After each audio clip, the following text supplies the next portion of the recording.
جانے کے بعد فساد مچائے گا، قتل و خون ریزی کرے گا. صاف الفاظ ہیں قرآن پاک میں. میرے عزیزو، فرشتوں نے جنات کے حالات کو دیکھا تھا. پہلے جنات بنائے گئے تھے، زمین پر بھیجے گئے تھے، انہوں نے خوب فساد مچایا، یہاں خوب قتل خون ریزیاں کیں. پھر زمین سے انہیں جزیروں کی طرف بھگایا گیا. تو تفسیر میں کہا گیا ان واقعات کو دیکھ کر شاید فرشتوں نے عرض کیا ہو. اور بعض نے فرمایا اتنا غیب کا علم تو اللہ نے فرشتوں کو بھی دیا کہ انسان کی وہ فطرت سے واقف تھے، اس لیے انہوں نے یوں کہا. اب اللہ تبارک و تعالیٰ نے جو فرمایا میں جو جانتا ہوں وہ تم نہیں جانتے، یقیناً حق ہے.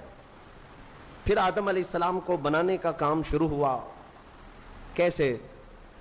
فرمایا گیا زمین کی مختلف جگہوں کی مٹی اٹھانے کا حکم دیا گیا. زمین کی الگ الگ جگہ کی مٹی اٹھا لائیں. کئی روایات ہیں اس میں. جبرائیل علیہ السلام آئے، زمین کی الگ الگ جگہ سے مٹی وہ جمع کر رہے تھے. تو زمین نے بھی رونا شروع کیا کہ مجھ سے مٹی لے جا رہا ہو، اس سے انسان بنایا جائے گا، پھر یہ واپس آئے گا میرے ہی اوپر فساد کرے گا، خون ریزیاں کرے گا. پتہ چلا زمین کو بھی معلوم ہے، زمین کو بھی معلوم ہے بعد میں ہونے والی چیزیں. تو جب زمین نے رونا دھونا کیا تو یہ روایات بعض تفاسیر میں ہیں. میں صرف آپ کو اس کی صحت اور ذوق پر کلام نہیں کر رہا ہوں، عرض کر رہا ہوں. جبرائیل علیہ السلام واپس رب تعالیٰ کی بارگاہ میں آئے، عرض کیا کہ مجھے زمین پر بڑا ترس آیا، زمین پر بڑا رحم آیا، وہ مٹی چھوڑ آئے. اسی طرح کئی فرشتے آئے، میکائیل علیہ السلام، اسرافیل علیہ السلام. زمین کا وہی رونا دھونا تھا. پھر اسرائیل علیہ السلام آئے. جب زمین نے ان سے یہ کہا کہ کیوں اٹھا لے جاتے ہو، تو انہوں نے زمین کے رونے دھونے کا کچھ خیال نہیں کیا. وہ جگہ جگہ سے مٹی اٹھا لیا اور رب کی بارگاہ میں لے کر پہنچ گئے. مٹی لائی گئی مختلف جگہوں کی. اب اسے گوندھا گیا، مٹی کو گوندھا گیا. وہ پانی کیا تھا وہ اللہ بہتر جانے، جنتی پانی تھا. مٹی کو جب گوندھا گیا، یہ پورا پروسیس قرآن میں بیان کیا گیا ہے اور بعض احادیث میں بھی ہے. گوندھ کر کے جب اس کو تیار کیا گیا، پورا ایک پتلا، ایک شکل بن گئی، ایک شکل بن گئی. تو اب اسے سکھایا گیا. قرآن میں یہ بھی فرماتا ہے رب تعالیٰ وَلَقَدْ خَلَقْنَا الْإِنسَانَ مِنْ صَلْصَالٍ كَالْفَخَّارِ، یعنی بجتی ہوئی مٹی جو ہوتی ہے نا، مٹکا جیسے ٹک ٹک آواز آئے، بجتی ہوئی مٹی سے ہم نے انسان کو بنایا. جب پورا پتلا تیار ہوا، پھر اس پر بارش برسائی گئی.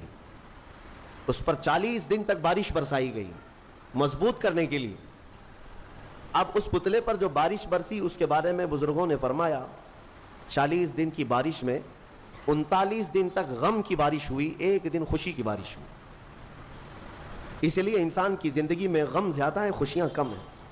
عید تو سال میں ایک ہی بار آتی ہے، خوشیاں کم ہیں، غم زیادہ ہے. تو یہ 40 دن کی بارش کے بعد اب جب اس پوری شکل کو اللہ تبارک و تعالیٰ نے ترتیب دیا. ہاں ایک بات یہ بھی میں بتا دوں، اللہ تبارک و تعالیٰ قادر مطلق مسبب الاسباب. جب وہ دنیا کی تخلیق پر آئے تو کن کہے تو سب ہو جائے، کن فیکون. قرآن میں وہ رب تعالیٰ فرماتا ہے ہو جا تو سب ہو جاتے ہیں، ہو جا. زمین کو اس نے کہا ہو جا تو زمین بچھ گئی. ایسا نہیں کہ الگ الگ بیٹ ڈالا گیا ہو کہیں سے. رب تبارک و تعالیٰ وہ قادر مطلق ہے، کن سے ساری چیزوں کو وجود میں لے آئے. لیکن انسان کو جو بنایا گیا، یہاں پر بھی ہو سکتا ہے کہہ دیا جائے ہو جا تو ہو جاتا، تیار ہو جاتا، لیکن باضابطہ ایک پروسیس سے اسے گزارا گیا ہے، یہ اس کی شان کے لیے. اچھا یہ تو مجھے نہیں معلوم، ہاتھ بنائے گئے، پیر بنائے گئے، پیٹ بنایا گیا، گردن بنائی گئی، سب کچھ تو شکل دی گئی ہے نا، فرشتوں کے ذریعے سے دی گئی ہے. لیکن فرمایا گیا انسان کے چہرے کو اللہ نے اپنے دست قدرت سے بنایا. اسی لیے چہرے کو عیب مت لگاؤ کسی، یہ اللہ کی تخلیق ہے، اللہ کی تخلیق ہے. تم گالیاں دینے میں ایسے ہی کہہ دیتے ہو کہ ٹیڑھے چہرے والا، ہاں نکٹا کنکٹا، یہ سب الفاظ ایسے ہیں جو اللہ کی تخلیق کو تم گالی دے رہے ہو. چہرے کو عیب لگانا اللہ کو ہرگز پسند نہیں، اللہ کی تخلیق ہے. اور یہ مختلف جو رنگوں کے لوگ پیدا ہوئے یہ مٹی کی وجہ سے ہے. زمین کی مٹی کہیں کی لال ہے، کہیں کی کالی ہے، کہیں کی پیلی ہے، کہیں کی سفید ہے. تو جس کے خمیر میں یعنی جس طرح کی مٹی زیادہ اثر کر گئی وہ رنگ وہ لے کر کے آتا ہے. انسانوں میں بھی کچھ کالے ہیں، کچھ گورے ہیں، کچھ لال ہیں، کچھ سانولے ہیں، الگ الگ شکلیں ہیں. اور الگ الگ یہ رنگ جو ہے یہ مٹی کی وجہ سے ہے، مٹی کی خاصیت جس پر جیسی ہوگی اس طرح کا وہ رنگ لے آئے گا.